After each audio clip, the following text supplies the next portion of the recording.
बिस्मिल्लाहिर्रहमानिर्रहीम। अस्सलाम वालेकुम। आज की इस वीडियो में हम बात करेंगे इस्लामाबाद के अंदर दो बड़ी अहम मुलाकातें हुई हैं। एक 3 बड़ों की एक बड़ी मुलाकात हुई है और दूसरी पीडीएम के रहनुमाओं का एक अहम इजलास हुआ है, और उसके अलावा कराची के अंदर जो आज एमक्यूएम के साथ हुआ उस पर भी बात करेंगे। और हमारे साथ मौजूद हैं उमर इनाम। उमर, बहुत शुक्रिया आपके वक्त। बहुत शुक्रिया शफकत। उमर, सबसे पहले तो ये बताइएगा कि इस्लामाबाद में 2 बड़ी अहम मीटिंग्स हुई हैं। एक तो आर्मी चीफ DGISI और वज़ीर आज़म इमरान खान की, बिल्कुल, और दूसरी पीडीएम रहनुमाओं का इजलास हुआ है। शफकत, इन दोनों मुलाकातों को आपस में भी जोड़ा जा सकता है, और इन दोनों मुलाकातों को वज़ीर आज़म इमरान खान साहब की 3 दिन की जो पहले गुफ्तगू थी आवाम के साथ, टेलीफोनिक गुफ्तगू, जिसमें वो शिकायत सुन रहे थे आपका वज़ीर आज़म आपके साथ, उसमें वज़ीर आज़म इमरान खान साहब ने वो बात की थी कि मैं अभी बहुत लगा बंदा इक़्तिदार में बैठा हुआ हूँ, ऑफिस में बैठ के तुम्हारे तमाशे देखता हूँ, मैं अगर बाहर निकला तो तुम मुझे संभाल नहीं पाओगे और मैं बहुत ख़तरनाक हो जाऊँगा।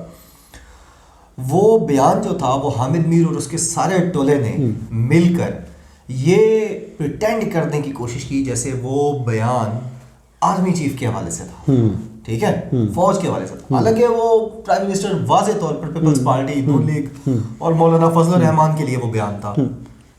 उसके बाद नई नई तावीलें भी घड़ी गई, और उस बयान के बाद अपोजिशन को लगा, यानी पीडीएम को भी लगा और बिलावल भुट्टो जरदारी को भी, कि शायद फासले बढ़ गए हैं, दोस्तियां यारियां ख़त्म हो गई हैं। शायद प्राइम मिनिस्टर इमरान खान में और कमर बाजवा में जो अंडरस्टैंडिंग थी और एक पेज था वो शायद पढ़ चुका है, तो लिहाजा हमें शाह पर डबल करवा लेनी चाहिए। इतनी देर में पीडीएम ने ये इजलास भी बुला लिया, ठीक है, और उन्होंने इनकार कर दिया कि जी हम तो 23 मार्च को आएंगे। शेख रशीद ने उनको कहा कि आप ना आए। लेकिन आज की जो मुलाकात थी प्राइम मिनिस्टर की चीफ ऑफ आर्मी स्टाफ के साथ और DGISI के साथ, उसकी अगर बॉडी लैंग्वेज आप देखें, जो वीडियो भी जारी हुई है उसमें प्राइम मिनिस्टर की और चीफ ऑफ आर्मी स्टाफ की बॉडी लैंग्वेज अगर देखें तो लग ये रहा है कि जो दोस्ती थी वो कायम है। वो कायम है। आप देखें कि मुस्कुराते हुए गुफ्तगू कर रहे हैं चीफ ऑफ आर्मी स्टाफ, और मुस्कुराते हुए प्राइम मिनिस्टर गुफ्तगू कर रहे हैं। ये दोनों ऐसी शख्सियात हैं कि अगर ये परेशान हो या कोई ऐसी चीज़ हो तो ये ड्रामेबाजी नहीं करते, यानी ये दिखने के लिए कोई बात नहीं करते। प्राइम मिनिस्टर को आपने बड़ी तस्वीरों में देखा होगा, वो गुस्से में बैठे होते हैं। इसका मतलब है कि गुफ्तगू दिलचस्प थी और बड़े दोस्ताना माहौल में हुई है, और ये गुफ्तगू ये वाज़े करती है कि प्राइम मिनिस्टर इमरान खान का वो जो गम और गुस्सा था वो अपोजिशन के लिए था, अपोजिशन के लिए था, बिल्कुल। अब पीडीएम जो है वो भी इजलास कर रही है, और ये जो है पीडीएम के हवाले से भी आप इस मीटिंग को देखें कि 23 मार्च का दिन पाकिस्तान के लिए बड़ा अहम दिन है, अफवाज पाकिस्तान के लिए भी बहुत अहमियत का दिन है, क्योंकि उस दिन हमारी सालाना परेड होती है। और ये तो उमर, थोड़ी सी मैं आपके साथ अपडेट भी शेयर कर लूँ। ये जो इस साल की जो परेड है 23 मार्च की, ये बड़ी इंपॉर्टेंट है, क्योंकि खित्ते में बैलेंस ऑफ पावर बिल्कुल शिफ्ट हो चुका है इंडिया की तरफ। अभी उसने जो S-400 एक्वायर किए हैं रशिया से, उसके अलावा राफेल, तो उसके जवाब में पाकिस्तान इस मरतबा J-10 चाइनीज़ जो हैं उनका फ्लाइंग पास्ट करवा रहा है, और उसके अलावा हमने एक ड्रोन भी एक्वायर किया है तुर्की से, वो भी पाकिस्तान इस परेड के अंदर नुमाइश के लिए पेश करेगा, और मुसल्लह फ़ौज की तरफ से एक बड़ा सरप्राइज़ भी मुतवक्के है भारत के लिए। हाँ, बिल्कुल ऐसे ही है। तो वो देखें ना, वही 23 मार्च का दिन ख़राब करने की कोशिश की जा रही है। एक कह रहा है जी मैं 27 फरवरी को आ जाऊँगा, बिलावल भुट्टो कहते हैं, और मौलाना की ख्वाहिश है कि जनाब आया जाए 23 मार्च को। इस दौरान ये कोशिश ये भी कर रहे हैं कि कहीं पे कोई 2-4 बंदे तोड़ के हम अदम एतमाद ले जाएं वज़ीर आज़म के खिलाफ। लेकिन शफकत, अदम एतमाद नहीं आ सकती। वज़ीर आज़म इमरान खान हर गुजरते दिन के साथ इक़्तिदार में मजबूत होते जा रहे हैं। एग्जैक्टली, वो समझ रहे हैं चीज़ों को, और अब जो शहजाद अकबर को हटाने का उनका फैसला था, ये बड़ा ब्रेव फैसला है। 1.5 साल पहले, यानी इक़्तिदार ख़त्म होने से 1.5 साल पहले, वैसे तो वो कहते हैं इक़्तिदार दोबारा भी मिलेगा, लेकिन आम इंतखाबात से 1.5 साल कबल इतने अहम ओहदे पर एहतसाब के बयानिए को चलाने वाले बंदे को फारिग करना, और उसकी जगह जो अब ब्रिगेडियर मुसद्दिक अब्बासी को लेकर आया गया है, कहते हैं वो बड़ा सख्त आदमी है और काम को करना जानते हैं। हाँ, उनके आर्टिकल्स रिफ्लेक्ट करते हैं उनकी पर्सनैलिटी को, मुतवातर लिखते हैं वो अखबारों में कलम जो है वो काम कर चुके हैं। लिहाजा ये पाकिस्तान के लिए इम्पोर्टेंट डे है, اور جو اسپائلرز ہیں وہ یہ سمجھتے ہیں کہ کوئی شاید جی ایچ کیو میں فلٹر پیتے ہوئے بچے بیٹھے ہیں کہ آپ جو ان کا دن ہے اس کو خراب بھی کریں گے، پاکستان کو بدنام بھی کریں گے، پاکستان کے حوالے سے ساری بری چیزیں بھی کریں گے، برے بیانات بھی دیں گے، اور شاید اچھے بچوں کی طرح آپ کو لا کے اقتدار میں بھی اٹھا دیا. ایسا نہیں ہو سکتا. یہ دو چیزیں ہیں نا، یہ تو کہ یعنی کسی بچے سے بھی پوچھیں تو. اچھا عمر، ایک چھوٹی سی چیز مجھے یاد آ گئی. آپ کو یاد ہوگا جب ریجیکٹڈ والی ٹویٹ آئی تھی اور سول ملٹری والا صفحہ پھٹ گیا تھا، اس کے بعد آپ نے دیکھا ہوگا کہ بہت زیادہ وہ ملاقاتوں کی کوئی فوٹیج یا کوئی اس طرح نہیں، بہت لمبے ٹائم تک ملاقاتیں نہیں ہوتی تھیں. ٹھیک ہے، لیکن ابھی جس طرح آپ نے بتایا کہ وزیر اعظم کے بیان کے ٹھیک 2 روز کے بعد یہ ملاقات اور اس طرح کی فوٹیج اور اچھے ماحول میں. چلیں عمر آگے بڑھتے ہیں.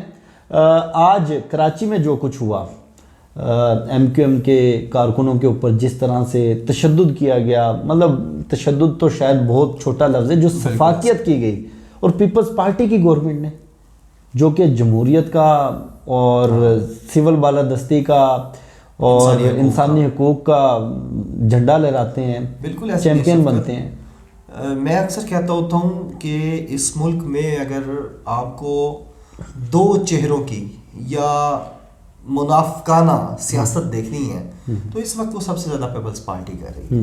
دیکھیں بلاول بھٹو زرداری جو ہے وہ اپنی قومی اسمبلی کی جو قائمہ کمیٹی برائے انسانی حقوق ہے، اسٹینڈنگ کمیٹی ہے، اس کے وہ چیئرمین ہے. ٹھیک ہے، انسانی حقوق کی کمیٹی کے، اور ان کا اپنا ناظم جو ہے، اپنا وہ ناظم جوکیو کیس میں، ناظم جوکیو ان کا اپنا ایم این اے اور ایم پی اے، وہ جو سگے بھائی ہیں 2، وہ اس میں ملوث ہیں.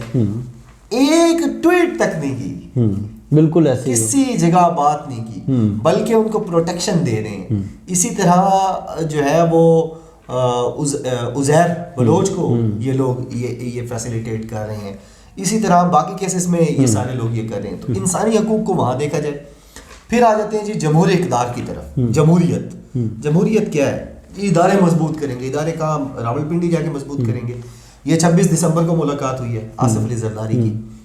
جی ایچ کیو وہ گئے تھے اطلاعات کے مطابق، اپنے بچوں کو بھی لے کے گئے تھے، اور آرمی چیف کو انہوں نے کہا کہ جی عمران خان سے ہماری جان چھڑائیں.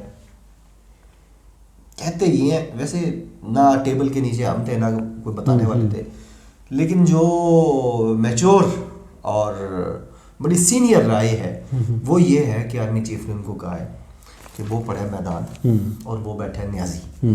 اگر آپ اس کو ہٹا سکتے ہیں تو ہٹا لیں. آپ کہتے ہیں نا جی میں ان سے اینٹ بجا دوں گا، میرے پاس بڑی پاور ہے، میں جی ذہنوں کی سیاست کرتا ہوں، میں سمجھتا ہوں کھیلوں کو، تو جائیں کھیلے اس کے ساتھ پھر جا کر. ٹھیک ہے نا، یہ کہا گیا ان کو. اب انسانی حقوق کی باتیں ادھر چیئرمین شپ، لیکن ادھر ناظم جوکیو کے قتل پہ بالکل خاموشی. اب اس کے ایم این اے اور ایم پی اے کر رہے ہیں جمہوریت کی بالادستی، اداروں کی مضبوطی، اور ادھر پاؤں میں لیٹے ہوئے ہیں جی ایچ کیو میں.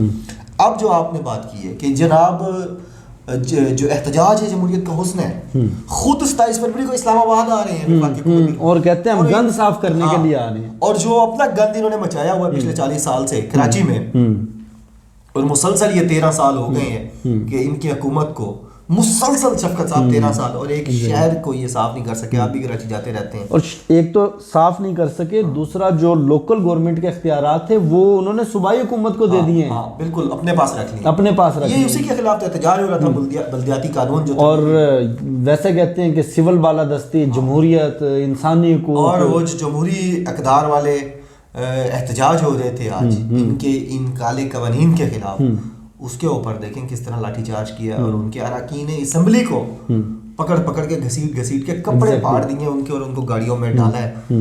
اور یہ اس وقت میں پیپلز پارٹی نے کیا ہے جب اس سے 1 کلومیٹر دور ہوٹل میں جو ہمارے پی ایس ایل کھیلنے کے لیے غیر ملکی مہمان آئے ہوئے ہیں وہ سارے کے سارے وہاں موجود تھے، اور اس سے دور یہ شیلنگ کر رہے تھے، لوگوں کو یہ پتھراؤ کر رہے تھے، ان کے ساتھ لاٹھی چارج کر رہے تھے.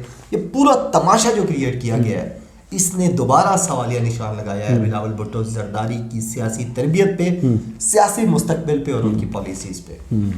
بہت شکریہ عمر انعام، آپ نے بڑی ڈیٹیل گفتگو کی اور دونوں معاملات کے اوپر آپ نے بڑی مفصل روشنی ڈالی.